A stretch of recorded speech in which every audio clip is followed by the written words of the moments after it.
O, pakinggan ho natin, wala pong iba kundi si Roque. Okay, well, ako po'y nagpapasalamat sa lahat ng mga nagtitiwala at nagmamahal at sumusuporta sa atin. Nung kanina po na naisip ko na mukhang dire-diretso na ako sa Maynila para ikulong ng mga bangang. Eto na. No? Kanina po naisip ko, kala ko dire-diretso na po ako sa Maynila para ikulong na ng mga bangag na naman. Paulit-ulit naman.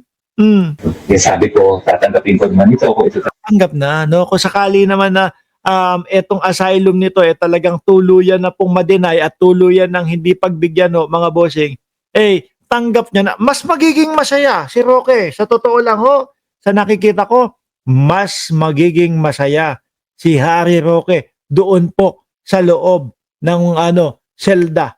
Bakit to, mga bossing? Si Roque, mahilig pong magpa-topless yan, no? Kumbaga, para niya yata yun hobby niya po yata yun, mga bossing. Kasi isang beses nakita ko yung video niya, si Ronnie Yang, trip na trip niya. At ako ho hindi ho ako naniniwala na si Roque ay bading. Hindi ho.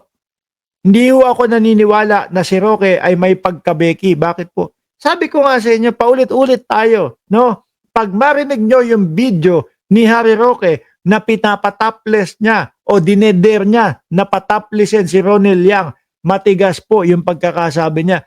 Lalaking lalaki po. Gusto nyo ulitin ko? Pakita ko sa inyo doon sa hindi pang mga nakakakita. O, sabi ni Roque, muestra, nandun sila sa bangka ni Ronnie Yang. Parang gustong kinikilig-kilig pa Oh. Tingnan natin kung mapapatopless natin si Ronnie Yang. Aba, sabi ko, iba ang dating ni Roque. Lalaking lalaki po. Matigas ang boses.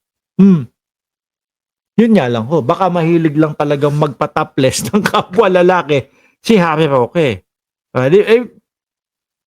Pagpasok nito sa Oblo, pagrekta po nito sa kulungan, naku po, happy life.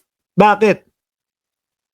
Kung hobby niya ang magpa-topless ng mga kalalakihan, ng mga kapwa niya lalaki, doon po sa loob, mga bossing, automatic.